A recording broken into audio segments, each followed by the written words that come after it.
I'm your host, Sean MacKenzie. Thank you for joining me once again on my channel on data engineering. In this episode, we go back to our Python playlist, and we're going to take a look at one of the coolest little functions, in my opinion anyway, that is part of Python, and that is the map function. Now, it's not a function to do geographic mapping. It's actually a function that allows you to take two lists and do some calculations or run a function between them and do all kinds of neat things like that on a bigger scale without having to do sort of like an iterative loop through everything and calculate it. You can just do it in one shot, which is really awesome. Let's get to it. Want to buy me a coffee? Make sure to click the super thanks button below. Okay guys, this is a great little function for any of you guys that have ever needed to run a function over an entire list of things. If you do any kind of data engineering at all, you need to do this all the time, and this is what we're going to do today. And as you can see there, I opened a new file from the idle shell. I'm using Python 3.10 here, and what I'm going to do first is I'm just going to show a very simple example of this, and I will create a function called multiply, and the function will simply multiply two values together just for simplicity's sake.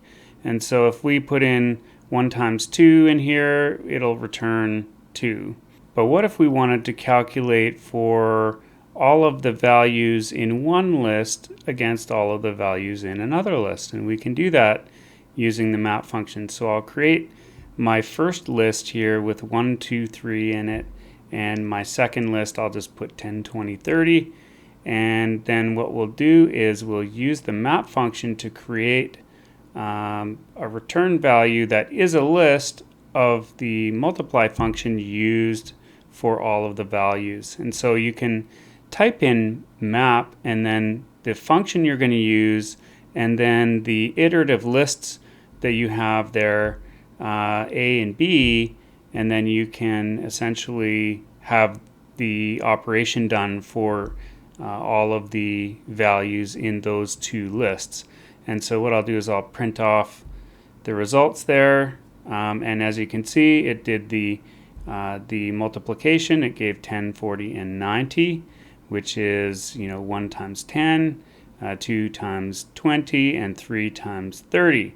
And so that's exactly what we want to see. Now that's all fine and dandy, and it's great to do little examples like that, but where map really shines is when you've got some massive lists and some, you might have lists that come from queries from 2 different tables, or you might have data frames and those kinds of things.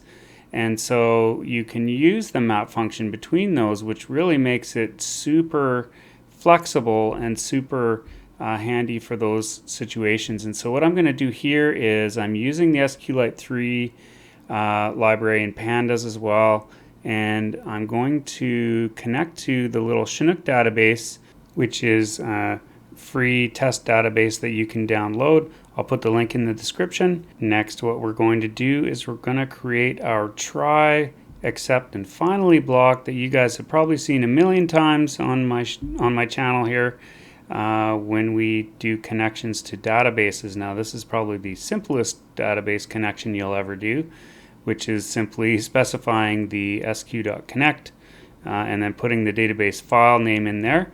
But we use this structure all the time, and it makes for a great database connection. So we've got our connection to SQLite there, and we have opened the chinook.db database.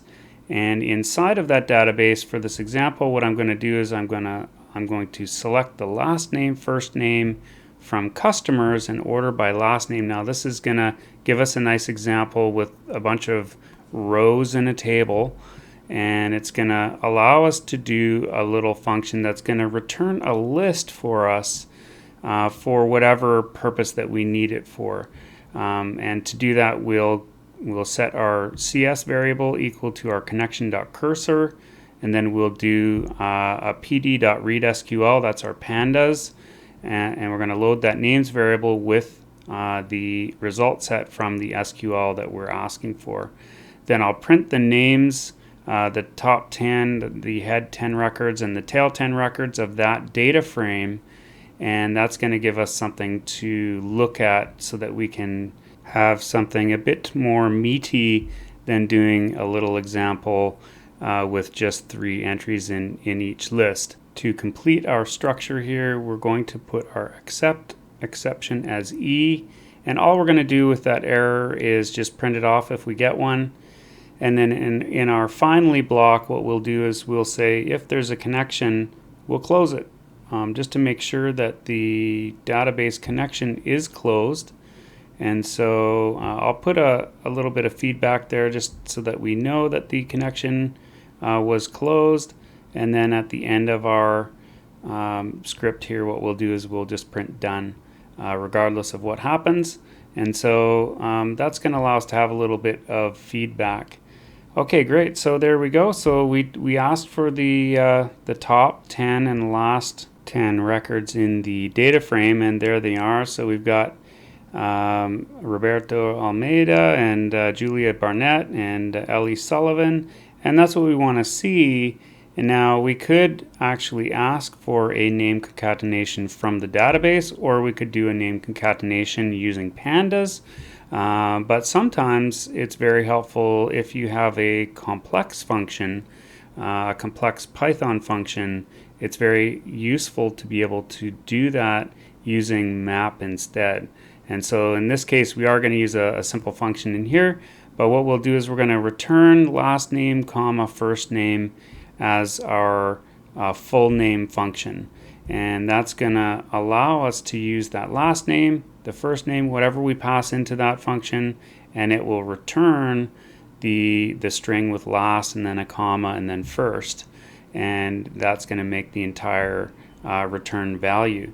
And so we're going to apply that across the entire set of data by passing in the lists that come from the data frame, which lists being the columns that are iterable, and so that allows us to use the map function here. And so we could say full names is a map of using full name as the function, using the last name from the names data frame, and then the first name from the names data frame as our values, or our lists that we're passing in to run the function over. And that's going to allow us to get the full list return value from those 2 lists that came from the data frame. And so we can say, for full name and full names, we can print the full name, and you can see what we get there. So if we hit F5, you can see that gives us a nice list there with the name concatenation, and we were able to do it using the native Python function, and that is exactly what we want to see there. That is a very nice list that we can use for all kinds of purposes inside of Python, outside of a data frame, using that map function, putting in our function, and then whatever lists that we use or iterable items that we use in there, you can continue. You could have 3 or 4 additional arguments there, or just one argument. You could just have one list and want to do one set of calculations, and that is how you can use the map function in Python. Need more resources for your team? Make sure to check the additional links in the description.